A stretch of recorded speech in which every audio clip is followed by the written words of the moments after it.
Learning objectives.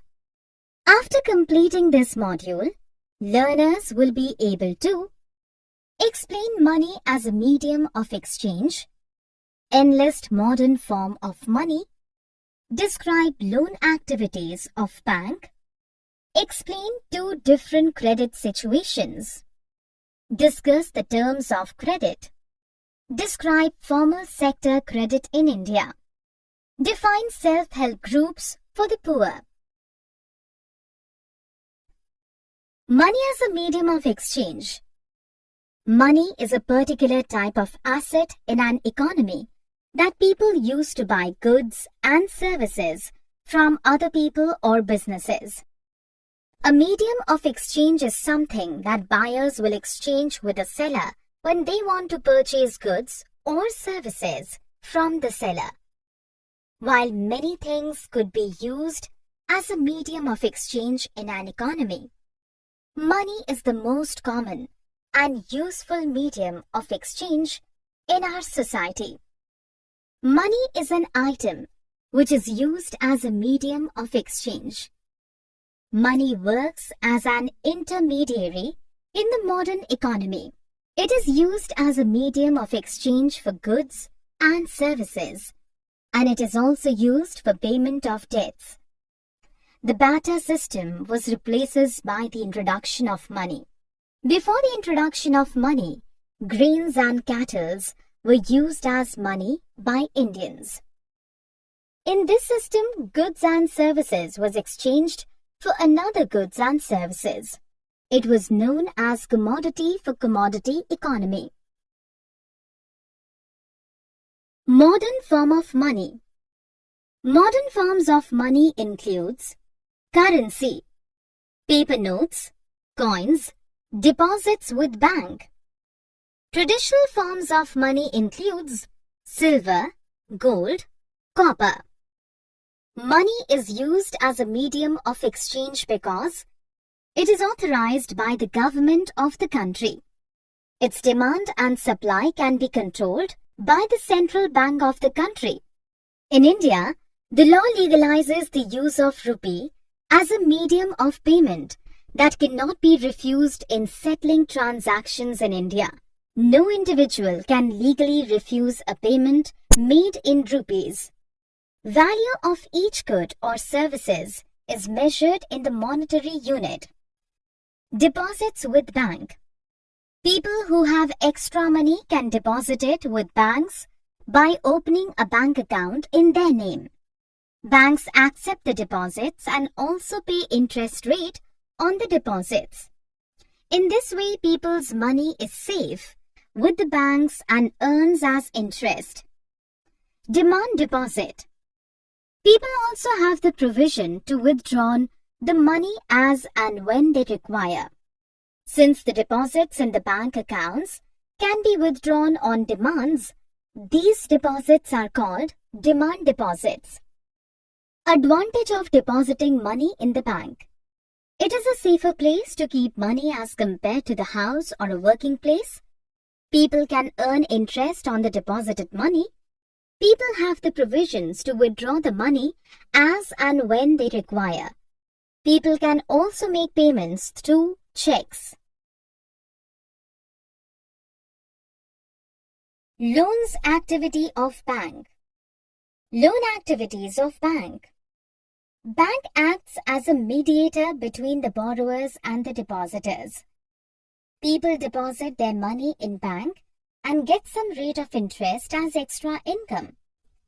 Banks keep a small portion of their deposits as cash with themselves to pay the depositor who might come to withdraw money from the bank on any given day. A major portion of the deposited money is provided to those people who are needy of money for economic activities. In this case, money is provided as a loan with a higher rate of interest. Banks use the major portion of the deposits to extend loans. In this way, banks act as a mediator between those who have surplus funds, the depositors, those who are in need of these funds, the borrowers. Banks charge a higher interest rate on loans than what they offer on deposits. The difference between what is paid to depositors and what is charged from borrowers is their main source of income. Credit. The ability of a customer to obtain goods or services before payment, based on the trust that payment will be made in the future, is called a credit. Two different credit situations. There are two types of credit situations. In the first situation, a manufacturer takes credit during festive season in anticipation of increased demand for his product during the festival to expand his production costs, and later that situation has worked in his favor. He or she makes a good profit from production activities and he or she is able to pay the amount of loan.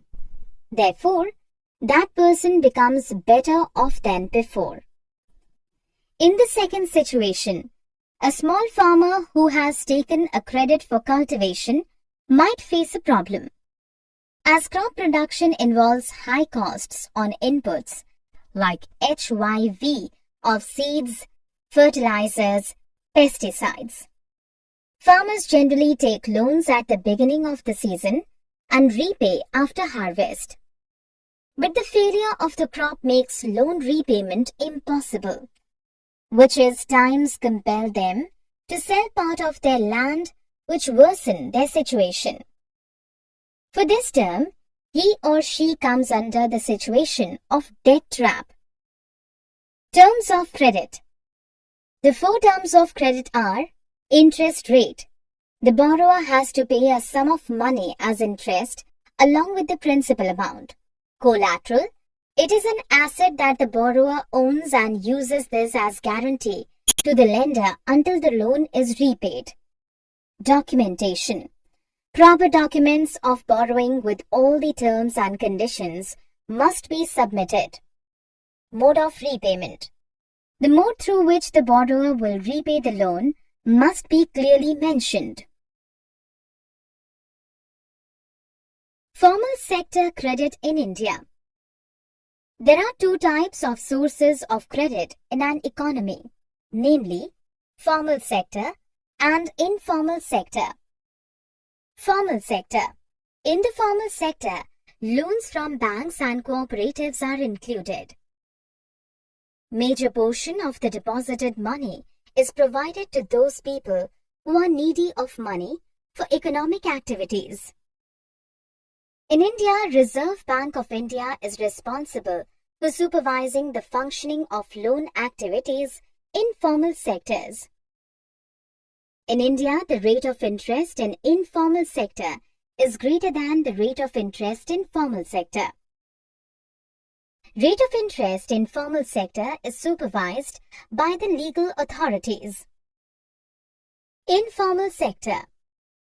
In the informal sector, loans from money lenders, traders, employers, relatives, and friends are included. In the informal sector, the rate of interest is supervised by money lenders, traders, employers who are provided money. The rate of interest is varying from person to person. There is no organization for supervising loan in informal sector. Lenders can use any method to get back their money from the borrowers. The incomes of the borrowers become less compared than the amount which has to pay due to the high rate of interest. Self-help groups for the poor. Group helps in pooling the saving of the members, who are mostly poor women.